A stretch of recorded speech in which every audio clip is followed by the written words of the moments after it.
Bonjour, dans cette vidéo on va corriger l'exercice 9 sur l'utilisation du théorème de Gauss-Green.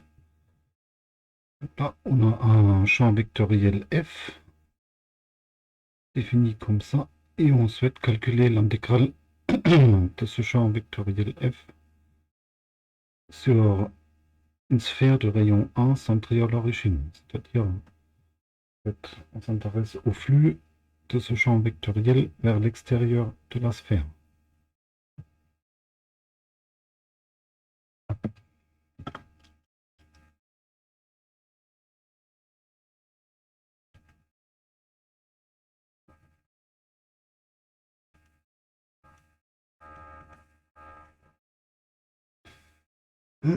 Donc là, sur la surface, va avoir des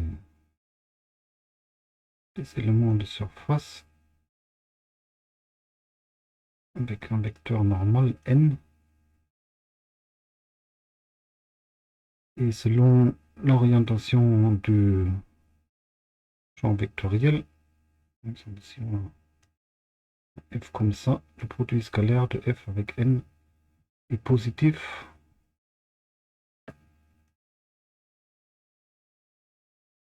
Donc là, on va avoir un flux positif vers l'extérieur.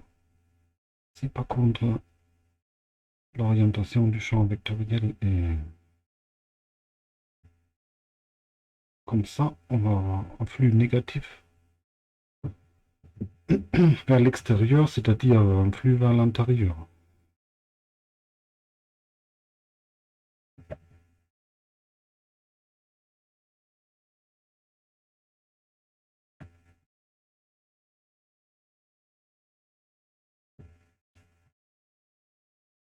Et bon, là, on souhaite utiliser le théorème de Gauss-Green.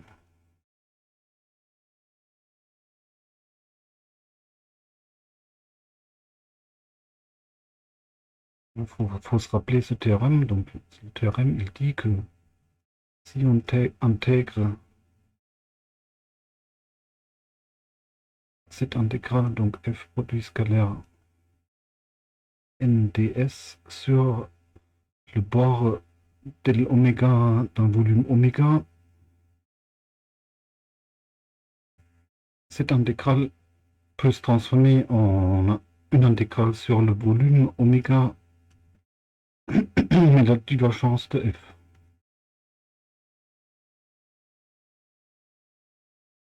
Et là, on intègre par rapport à l'élément de volume dx.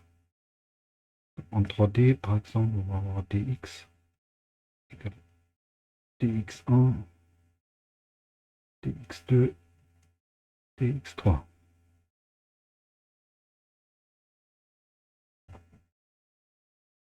Et donc là, dans notre exemple, on s'intéresse au champ vectoriel f, donné par quoi c'était x2 moins x1,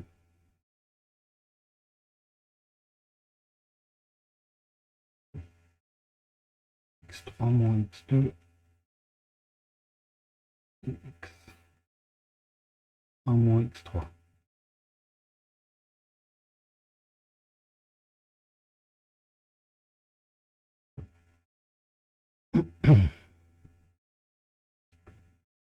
Et la sphère S,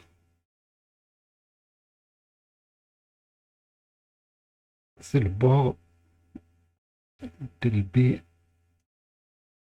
d'une boule de rayon 1 centrée à l'origine.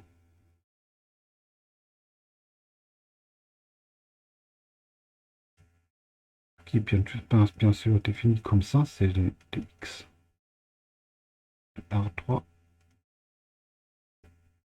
tel que la norme de x, la norme euclidienne, est inférieure ou égale à 1.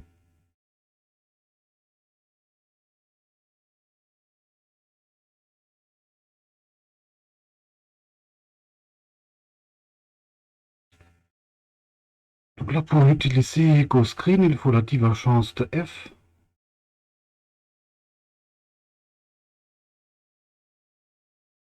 Et donc ça, c'est la dérivée par rapport à x1 de la première composante plus la dérivée par rapport à x2 de la deuxième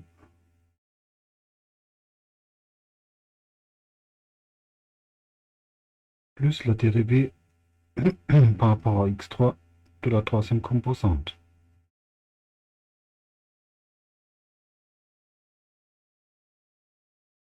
Donc ça fait moins 1 plus moins 1 plus encore moins 1 égale à moins 3.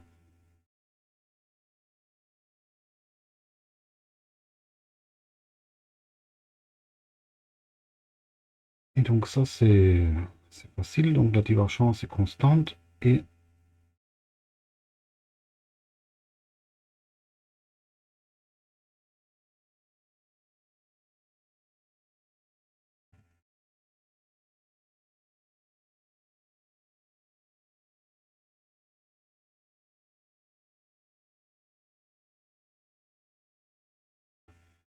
donc notre intégrale de surface peut se transformer en une intégrale sur la boule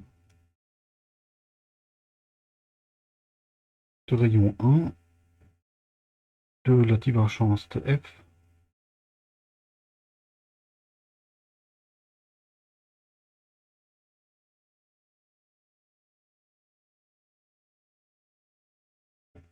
et cette divergence de f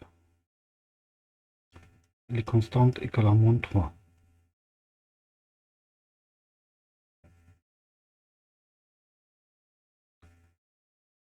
Et donc cette intégrale, ça va faire moins 3 fois le volume de cette boule de rayon 1 centrée à l'origine. Donc ça fait moins 3 fois 4pi sur 3. Et au final,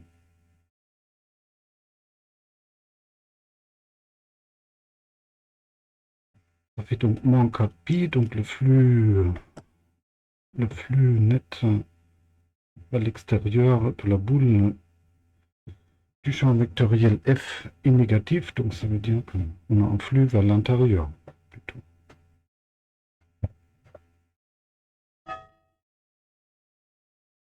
Bon, voilà.